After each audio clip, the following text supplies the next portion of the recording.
Good morning student. आज हम लोग रूरल डेवलपमेंट चैप्टर की लास्ट लेक्चर ये इसलिए भी है कि सबको आपको शायद अब तक कंफर्म हो गया होगा जो इसके लास्ट के टॉपिक है।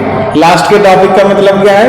एक है डाइवर्सिफिकेशन का लास्ट टॉपिक, जिसमें हम लोग अदर देन क्रॉप प्रोडक्शन जो अदर एक्टिविटीज है उसके बारे में जानते हैं, और दूसरा ऑर्गेनिक फार्मिंग, इसको अब सिलेबस से डिलीट कर दिया गया है।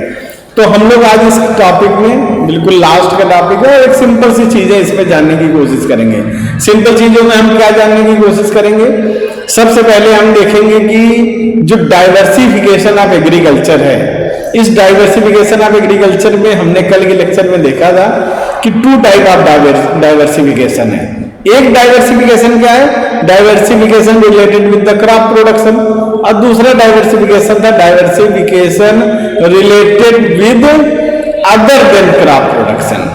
तो ये टू डाइवर्सिफिकेशन को हम लोग देखेंगे। तो हम लोग इसको स्टार्ट करते हैं। पहला क्या दिया गया है? Diversification in rural sector has main to aspect. जो रूरल सेक्टर का डाइवर्सिफिकेशन है उसके मेन टू एस्पेक्ट हैं। पहला क्या है? क्रॉप डाइवर्सिफिकेशन, जो अभी जस्ट मैंने डिस्कस किया आपके साथ में। दूसरा क्या है? Shift of workforce from agriculture to other allied activities and non agriculture sector. Other activities होंगी जो डायरेक्टली एग्रीकल्चर नहीं होगा, मतलब क्रॉप्स के प्रोडक्शन से रिलेटेड नहीं होगा। तो कल हम लोगों ने देखा था इसका कि डाइवर्सिफिकेशन ऑफ क्रॉप और क्रॉप डाइवर्सिफिकेशन ये क्या था? ये डिफरेंट वैरायटी ऑफ क्रॉप्स के प्रोडक्शंस पे फोकस करता था। इसका मतलब क्या था? ये केवल स्पेशलाइज्ड क्रॉप की बात नहीं करता था, ये क्या करता था? Shifting from single cropping pattern to multiple cropping pattern, जिसको मल्टी क्रॉपिंग सिस्टम भी कहा जाता है। तो डाइवर्सिफिकेशन जो क्रॉप्स होता है, इससे क्या होता है कि डाइवर्सिफिकेशन ऑफ क्रॉप्स में रिस्क ऑफ मार्केट, जो मार्केट का अनसर्टेन सिचुएशंस है, उससे आसानी से हम क्या कर पाते हैं? बच पाते हैं। और आप सबको पता है एग्रीकल्चर जो सेक्टर है वो मानसून बेस्ड एग्रीकल्चर है, और इसमें क्या होता है? बहुत ज्यादा फ्लेवर आते हैं। किस तरह के फ्लेवर आते हैं कि तमाम तरह के यानी कि प्रीडोमिनेंट्स होते हैं। इसके कारण हमें क्या करना चाहिए? इसके यानी कि आज की फार्मिंग सिस्टम को सब्सटेंस फार्मिंग का मतलब क्या है? ओल्ड सिस्टम ऑफ फार्मिंग, जिसमें ओल्ड इक्विपमेंट का यूज करते थे, ओल्ड टेक्नोलॉजी का यूज करते थे, तो उससे चेंज करके आज कमर्शियल एग्रीकल्चर की तरफ हमें इसको चेंज करना है। जब हम इसको इस तरह चेंज करेंगे तो आप देखोगे इसमें कि हमें क्या देखने को मिलेगा कि एक नई तरह का सिस्टम हमें देखने को मिल जाएगा। तो ये तो हम लोग डिस्कस कर चुके हैं। दूसरा जो मेन है इसमें डाइवर्सिफिकेशन ऑफ प्रोडक्शन एक्टिविटी और एम्प्लॉयमेंट। तो इसमें इसका मतलब क्या होता है? It means a shift from crop farming to other areas of production activity.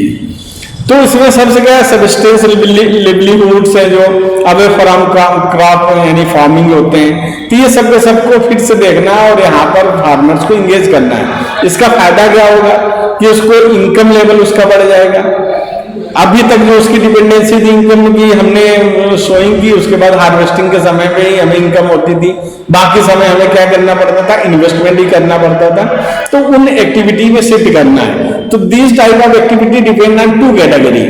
पहला जो कैटेगरी उसको कहते हैं टू एलाइड एक्टिविटी, जो उससे जस्ट रिलेटेड है, क्योंकि उसका डायरेक्ट इनडायरेक्ट उसके साथ में इंटररिलेशन है।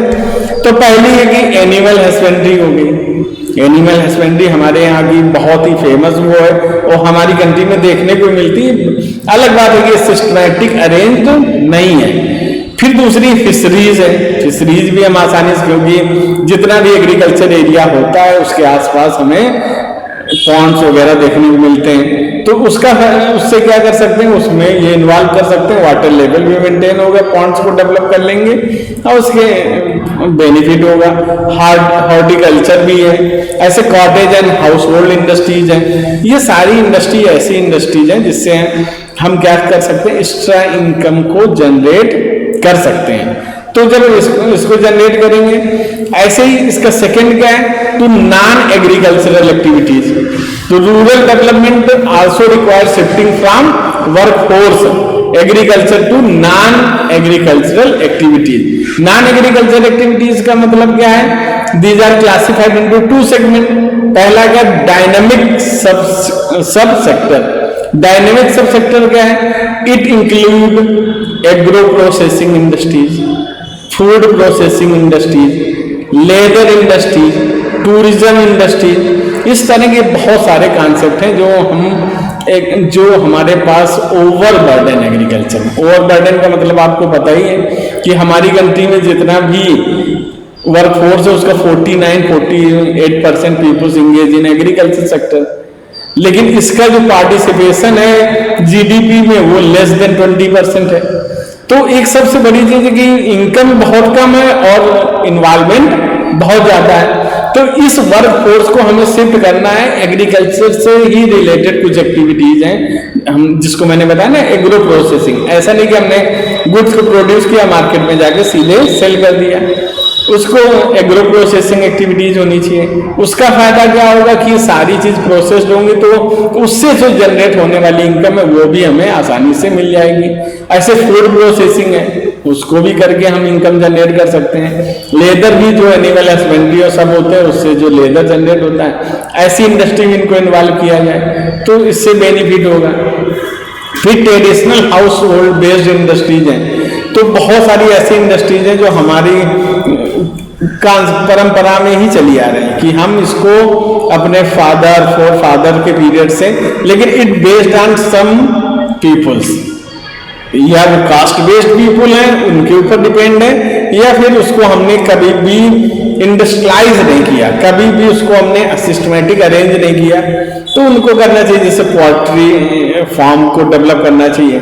आज भी वो दूसरे लोगों पर डिपेंड है कि ये इस कास्ट के लोग हैं, इसी को ये डेवलप करें। स्पाइनिंग है, वीविंग है, डाइंग है, हैंडलूम्स हैं, ये सारी चीजें जो थी वो बिल्कुल एक पर्टिकुलर पर्सन्स पर ही डिपेंडेंट हो गई, इनको डेवलप करने की रिक्वायरमेंट है। तो बहुत सारे जो रूरल एरियाज हैं ये एक्टिविटी इमर्ज होती है, alternative source of employment and income generation for women. तो हमने इसको पीछे भी पढ़ा था किस तरह की एक्टिविटीज से इनकम लेवल पीपल्स की क्या कर पा रहे हैं, इंक्रीज कर पा रहे हैं। ये एसएसजी जो हम लोगों ने पढ़ा था सेल्फ हेल्प ग्रुप, उसमें देखा था कि जितने भी सेल्फ हेल्प ग्रुप हैं वहां पर इसी तरह की एक्टिविटी में वुमेन्स को इन्वॉल्व किया जाता है। तो वो जैसे पिकल मेकिंग है या फिर ऐसी बहुत सारी एक्टिविटीज हैं जिसमें वुमेन से इन्वॉल्व होकर उसका प्रोडक्शन कर रहे हैं। ऐसे पैकेजिंग है, प्रोसेसिंग है, फिर उसके बाद बहुत सारे वीविंग है, डाइंग है, इस तरह की एक्टिविटी में इन्वॉल्व करके क्या कर सकते हैं, इनकम लेवल को इंक्रीज किया जा सकता है। तो ओवरऑल इस चैप्टर में हम लोगों ने देखा, वैसे इसके अलावा भी आज है कि हम मॉडर्न सेंस में जाएं तो ऑर्गेनिक फार्मिंग को डेवलप कर सकते हैं। ऑर्गेनिक फार्मिंग एक ऐसी फार्मिंग है जो आज सबसे ज्यादा इनकम जनरेटिंग एरियाज के रूप में हमारे सामने आ रही है। तो ऑर्गेनिक फार्मिंग को भी डेवलप किया जा सकता है। और ऑर्गेनिक फार्मिंग में जो मिथ थे अभी तक के, मिथ क्या होता था कि इससे प्रोडक्शन कम होगा, प्रोडक्शन कम होगा तो इनकम का जनरेशन भी कम होगा। तो वो मिथ भी धीरे धीरे क्या होने लगे, खत्म होने लगे। तो ये एक ऐसा सेक्टर है जहां पर हम इसमें इन्वॉल्व होकर ज्यादा ज्यादा प्रोडक्शन कर सकते हैं और उससे इनकम लेवल को भी इंक्रीज कर सकते हैं। डायरेक्ट हम अप्रोच कर सकते हैं, जो हमारे पास फॉरेन कंपनीज हैं, इंडियन कंपनीज हैं, जो डायरेक्ट इसको परचेज करके इनकम लेवल को फार्मर्स के इंक्रीज कर सकते हैं। तो इसमें हम लोग देखेंगे कि ये कुछ क्वेश्चंस हैं जो होमवर्क के रूप में हैं, क्योंकि चैप्टर का लास्ट था इसलिए इसके ज्यादा क्वेश्चंस हैं आपके पास। पहला, why does the farmer need the services of the food marketing system. दूसरा क्या है, what step have been initiated by the government to improve agriculture market system in India. Do you think loan should be written off in case of farmer find it difficult to pay off. फिर what do you mean by agriculture diversification, why it is required, what is golden revolution, what is operation flood, what are the different directions of shift of workforce from agriculture, explain।